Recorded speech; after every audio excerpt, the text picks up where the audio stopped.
Ayan, shoutout sa ating lahat dyan. At andito tayong muli sa ating munting channel. At ayan, nakikita ninyo dyan sa thumbnail natin. Talagang tinutotoo ni Kuya Bal. Ano? Yung sinasabi niya na pupuntahan niya ang magulang ni Beyonce. At ito na, guys. Kung sino yung hindi pa nakapanood, panoorin ninyo ay matatawa kayo. Ako ay nangangalay yung bibig ko sa kakatawa dito kay Kuya Bal at ayos ayos din ang magulang ni Biancy ay sinakyan naman din ang mga sinasabi ni Kuya Bal at tama naman din sila doon sa sagot nila kay Kuya Bal. Pero bago ang lahat, tayo ay mag-shoutout muna dito sa founder ng Kalingap na si Kuya Bal Santos Matubang na talagang matatawa kayo. Panoorin nyo talaga. Ay nako, pang good vibes talaga to si Kuya Bal pagdating sa mga ganito. Kaya panoorin ninyo. At shoutout na rin sa anak niyang si Kalinga Prab at ang may bahay ni Kuya Bal na walang iba kundi si Ate Edna Vlogs. At ayan, shoutout na rin sa ating mga kasamahan dyan sa Kalingap Strikers. Shoutout sa inyo guys. At ayan, balik tayo dito sa ating pinaka-thumbnail. At ayan, KBSM, formal nang humarap sa magulang ni Beyonce. Oh, 'di ba?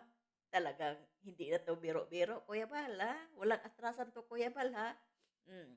Dito sa ibaba, tinutotoo talaga ni Kuya Bal. Oh, with smiling face. Oh, 'di ba? Talagang tinutotoo niya.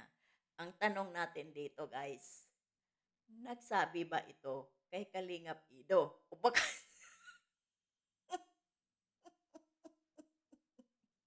Kuya Bal, alam ba kaya ni Kalingap Ido na ayan, pumunta na kayo ni Presbyrador, ni Attorney Tabonsoka.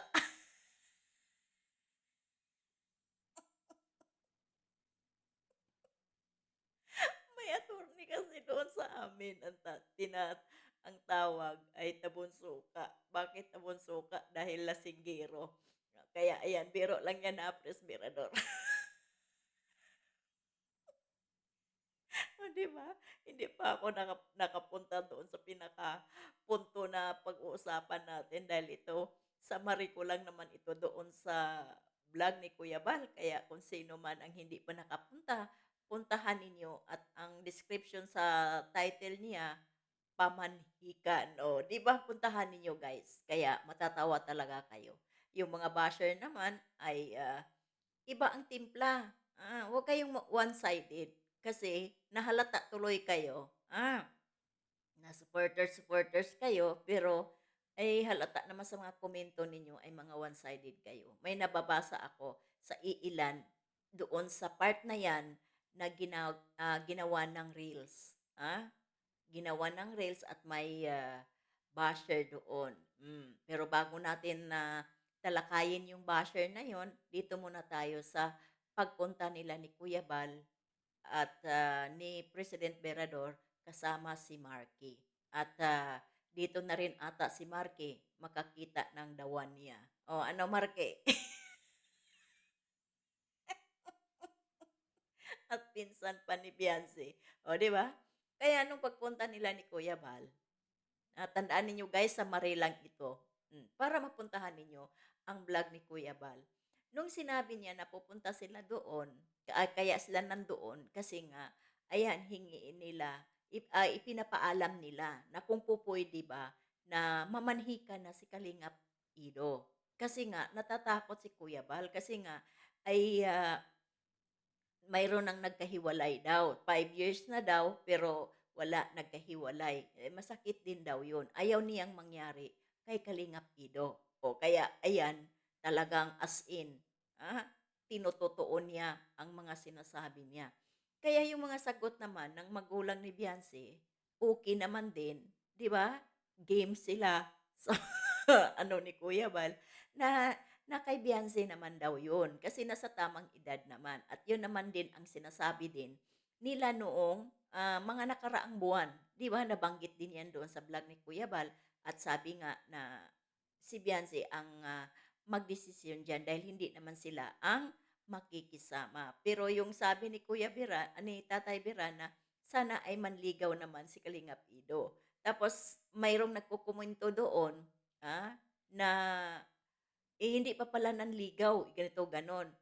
Hindi nanligaw, ah, pero alam ni Nanay Hansel. O, 'di ba? Kasi si Beyonce malapit sa nanay. Kahit sino sa atin, may sa mga anak natin, mayroong malapit sa papa, mayroong malapit sa nanay. Dahil ako, malapit ako sa papa ko. Lagi akong buntot ng papa ko. Tapos, yung iba naman, close sa nanay nila. At ito yun, si Beyonce, close sa nanay niya. So, alam ng nanay ni Beyonce na ay crush niya si Ido at ganito ganon, o 'di ba? Si Beyonce ay hindi close sa tatay niya at tandaan natin guys, si Beyonce babae at isa pa si tatay laging nasa trabaho. So si Nanay Hansel nasa bahay. So sila yung laging nagkakabanding. Iba naman din kasi yung iba naman na close sa papa lalo na kung ang papa ay andiyan lang din sa ano, sa tabi-tabi nagtatrabaho, o 'di ba? Depende kasi 'yan sa sitwasyon. Kaya na 'yun nasabi ni Tatay Biran na dapat daw manligaw si Kalingap Ido, pero alam naman natin 'yan na pumupunta sa kanilang bahay, o 'di ba? Kaya ayan natatawa natatawa ako dito kay Kuya Bal at game na game sila si Nanay Hansel, o 'di ba? Kaya totoo naman talaga na na ano na, nagkaroon na ng pobya si Kuya Bal na baka naman sa tagal ng panahon na mag-aantay ay baka naman ay maghiwalay at masusulot daw ng maestro. Kuya Bal, kung maestro lang naman na ano, kasi ang alam ko diyan mayroong ano yan sila, sa mga teacher na hindi puwedeng manligaw ng mga estudyante nila. Kaya mukhang malayo ata 'yun, Kuya Bal. Pero yung mayroong ibang manliligaw diyan sa Lako, naka-university ni Beyonce, ay hindi malayo 'yun. Pero kung teacher, ay ano, mukhang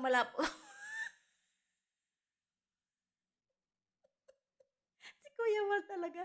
Ay Diyos ko po, panoorin ninyo guys, matatawa talaga kayo.